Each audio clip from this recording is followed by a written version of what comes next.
Hello everyone. So welcome back. Today I will be solving a very interesting problem from LeetCode called minimum cost for tickets. So let's go through the problem statement together. It says, in a country popular for train travel, you have planned some train traveling of 1 year in advance. The days of year that you will be traveling is given in an array called days.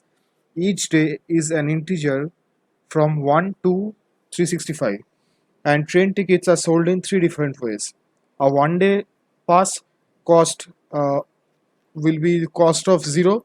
Another array will be given to us which is named cost, and the first index of this array will hold the cost for one-day pass. The second index of this array will hold the cost of 7-day pass, and the last item on of this array cost will hold the cost for 30-day pass. So we have total three cost or three type of passes: 1-day pass, 7-day pass, and 30-day pass. So for any given pass we can travel that many days. So let's suppose if we get a 7-day pass on day 2, that means we can travel 7 days beginning with day 2 ending on day 8. So that means 7 days total: day 2, 3, 4, 5, 6, and 7 and 8. So total 7 days. So let's say if we get 1-day pass, so that means starting from day 2 we can travel only 1 day. So day 2 to day 3, 1 day. So on, similar for day 30 also. And now we will be given with a days array and this cost array, where it will store first element will be 1-day pass, second element will be cost of 7-day pass, and third element will be cost of 15-day pass. And we will be given this days array. So this days array basically means what? We are given with the days in which we need to travel.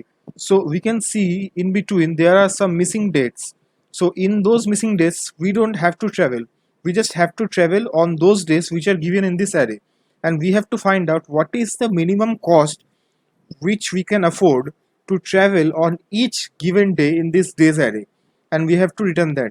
So here we can see, for example, here one way to buy passes, let's passes that lets you travel, your travel plan is, let's say we buy on day 1 a 1-day pass, so that will cost us $2, and which will cover day 1. So at day 1 we will buy a cost for $2 and that will cover day 1. After that, on day 3 we buy a 7-day pass, so day 1 will cover 1 day. So that means what? If I buy a pass of 1 day on day 1, it will last until day 2 because it's a 1-day pass, so it will cover what? Day 1 and day 2, the next day. So after that we need to buy a pass again on day 3, and so as we buy a pass on day 3 for 7 days. So the 7-day pass will last up till day 3, 4, 5, 6, 7, 8, 9, until day 9. So after that we don't have to travel any days because 9 is covering all these days. You can see 4, 6, 7, 8. All these 4 days coming in between 3 to 9. So that means these 4 dates are covered from our days array. Only date left over here is 20. So at 20, day 20th, if we buy a 1-day pass, that will cost us $2. So that means we covered all the days from this array, and it only cost us 2 plus 7 plus 2, that is $11. So that is minimum. So we have to return this minimum value. So how can we solve this problem? We have to now look. So let's go to the whiteboard and let's see how we can solve this. So now let's go through this example given on LeetCode. Here, this is the array called days. So this is the array called days, and here we are given with some days, and this is the array which has only three elements. First element is 1-day pass cost, second is 7-day pass, second day is 7-day pass cost, and 30-day pass cost. So now we have to make sure that at each of these days we travel. So that does not mean that in between days we also have to travel.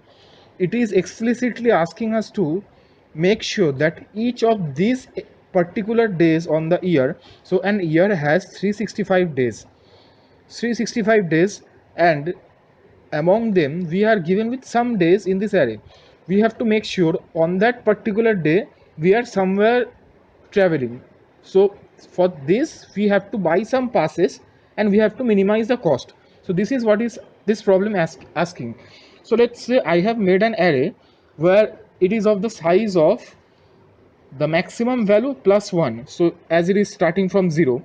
So this is the whole array, and we don't have to travel each day, we just have to travel 1 4 6 7. So let me just give a tick: 1 4 6 7 8 and 20.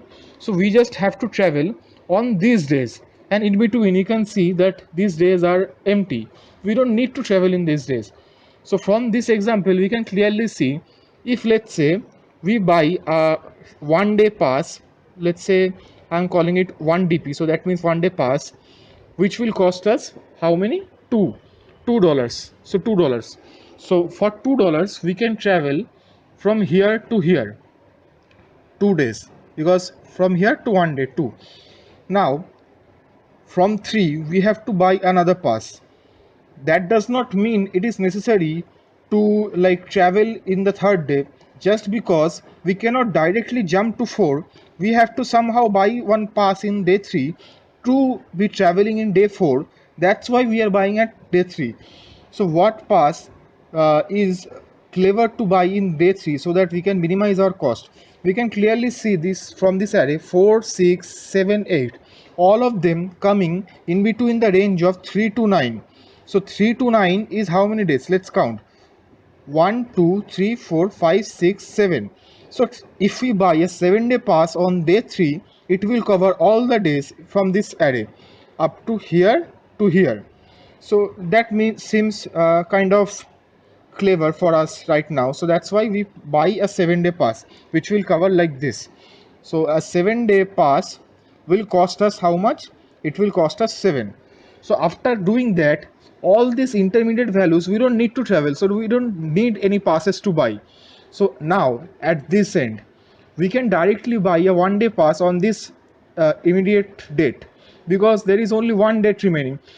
Either, let's say for example, we don't have a 1-day pass, we have 2-day pass. So for that case we had to buy one on day 19. So just because we don't have such cases, so that's why we will buy a 1-day pass. So here we buy a 1-day pass which will cost $2. So 2 plus 7 plus 2, it adds up to 11. So this 11 is our total cost for traveling all these days using all these passes. So now we can clearly see there is an optimal substructure for this problem. And what is that? If we know the answer for smaller subproblems, we can build up to adding them up and until reach the end subproblem. So let's say our solution for this problem is given by the function, let's say, called dp. So dp of n is giving us the answer. And what is this n? This n is max of days. Max of days. So ultimately we have to reach the maximum date over here. Like these are all small. So let's say we have to reach 20. So for reaching 20, we have to previously travel all these days. So by building up from small dates, we can reach up to these larger dates. So this is a pattern for dynamic programming. So that's why we will be using dynamic programming for this problem. So now let's see how we can use dynamic programming. So I have also taken down one other example from LeetCode itself, and we will be solving it using dynamic programming. So this is the example and this is the cost. So now we can clearly see we have also made one array of max plus 1 length. So 31, because it's starting from 0, so length of 32. So now we have also made a set over here. A set will give us constant time search operation. So that's why we have made a set of the days. These are days.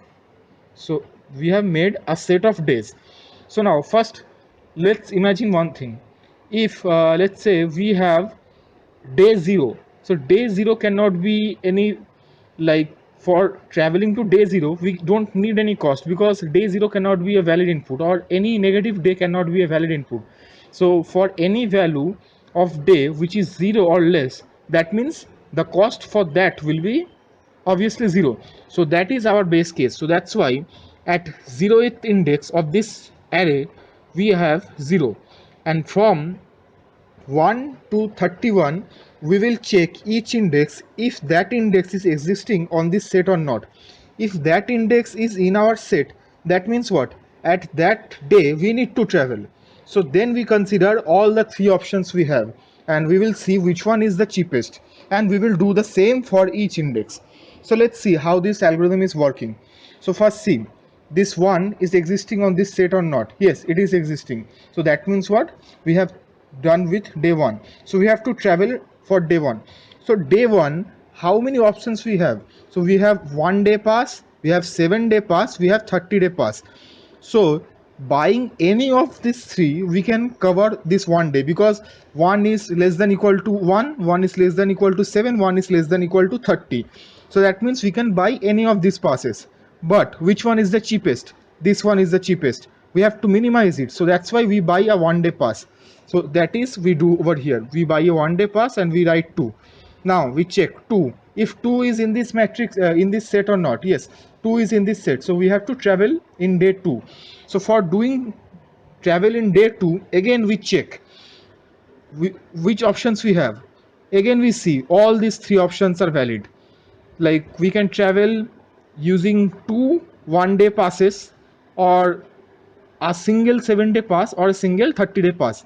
So now we check one thing, like as any classic dynamic programming problem, we first check this index minus 1 plus this value. So before it was 0, we first initialize all the values of this array as 0, and we have to calculate like this, as I have written down over here. So this one is for 1 day pass, this is for 7 day pass, and this is for 30 day pass. So we have to check all the three options. So for this index minus 1, which value? 2. So for 2, the cost of 1 day pass is 2, which gives us sum of 4. Now for 7 day pass, 2 minus 7 is out of bound. So that's why we take the 0th value, because negative cost will obviously be 0. So that's why 0 plus 7 will give us 7, and same will be for 30. 2 minus 30 will be negative, so that's mean it will cost 0. So 0 plus 15 will again be 15, and we will take minimum of them. So minimum is what? 4. So that's why we put 4 over here. We do the same thing over here also. 3 minus 1 is how much? 4. 4 plus 2, 2 plus 4 we written here. And now for 7 day pass, we have to go 7 steps backwards, which is negative. So we take 7 plus 0. For 30 also 0. Which one is the smallest? 4 plus 2 is smallest. So we have written down 6. Now from here we see that 4 plus 2 is what? 6. Sorry, 6 plus 2 is 8, because we are at this index, right? So last index is 6. So 6 plus 2 is 8. So now buying 2 day pass is getting expensive. So let's just buy a 7 day pass, which will be cheaper. Like this, we can see 7 plus 0 is 7. So that's why we put 7 over here instead of 8. So you can see the pattern clearly. If you have done any other basic like Fibonacci series problem using dynamic programming, you can understand this pattern. So that's how we fill up the whole thing. Now what will happen for the cases where we don't have to travel, like for example here 11, 12, 13 and so on. For these cases what we will do is we will just put the value previous to it. So until this part, until 10, we have calculated we have to spend 13 rupees, sorry, $13, let's say. So after that, from 11 to 29, we don't have it in our list or set. So that's why we will put this 13 all along until 29. So now when the 30 comes, what are our options? We can buy 1 day pass, so that will cost us 13 plus 2. We can buy a 7 day pass, so that will also cost us 13 minus 7, that is 23. Here also we have 13, so 13 plus 7, this is for 7 day pass. Or we can do one thing, which is 30 minus, sorry, plus 15. Sorry, we can go to 30 minus 30, that is 0. 0 plus 15, 0 plus 15. So this gives us 20, this gives us 15, and this gives us 15. So which one is the minimum? either this or this, so we take 15. Again for 31, what are the options? For 31 we can either go to 1 day pass, so for 1 day pass it will be 15 plus 2. Either we can go to for 7 day pass, for 7 day pass it will be 13. And why is 13? Like we have to come back 7 days, 1 2 3 4 6, 1 2 3 4 5 6 7. So here also it's 13. 13 plus cost for 7 day pass is 7. And or else we can just come back 30 values. So 30 values is over here. So 30 values is 2 plus cost of 30-day pass is 15, which is 17.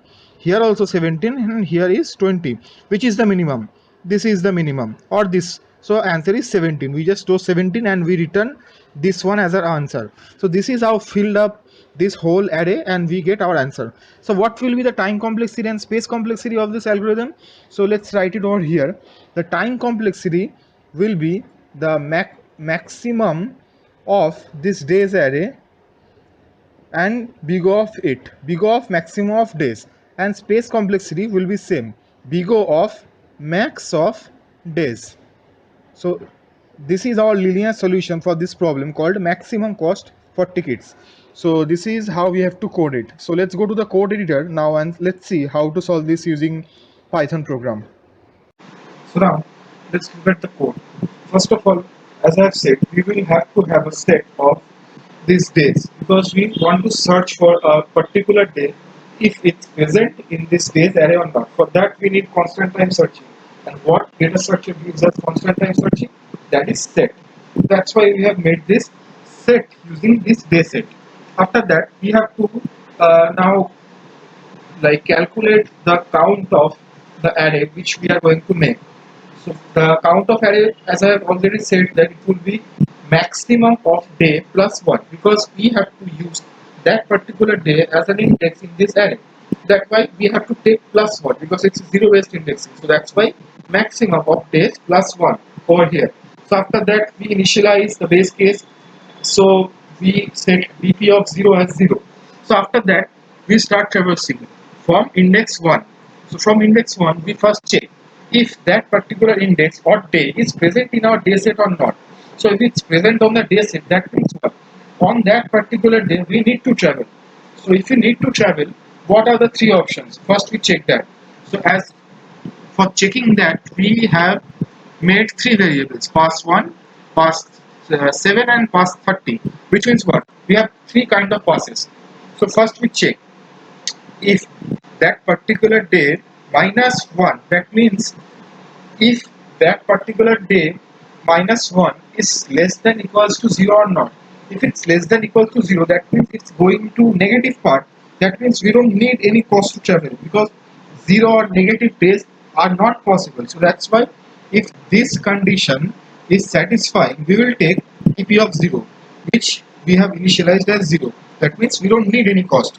Or else we will take whichever value it has in the table or this TP array of that index, like dp of I minus 1, or this basically means the solution of the sub problem which we already have solved, which is dp of I minus 1 or dp of I minus 7 or dp of I minus 30 for these three cases. So after getting all these three cases, we will check which one is the minimum of them. So we will first add their corresponding cost, like pass 1, whichever the cost it was previously pass plus the cost it takes for 1 day pass 7, which was previously solved sub problem plus the cost which takes for this pass to solve, and same for pass 30 day before sub problem plus the current cost for buying a 30-day pass, and we will calculate the minimum of them and we uh, place that value in the current day. And this is the part where this day is in the day set. And else, if this day is not in the day set, then we will simply do what? We will place at current day the value which we already got from the previous day. So we simply place d of I equals to d of I minus 1. And after that, we have to just simply return the last value or the last index of this array, which is dp of size minus 1. So now let's submit this code. So we can see it's faster than 99% of the Python solution. So as I've already explained the time and space complexity, so this is how to solve this problem called minimum cost for train tickets or tickets. So I hope you like my solution. Thank you for watching, and if you liked it, please do like and subscribe to my channel. Thank you.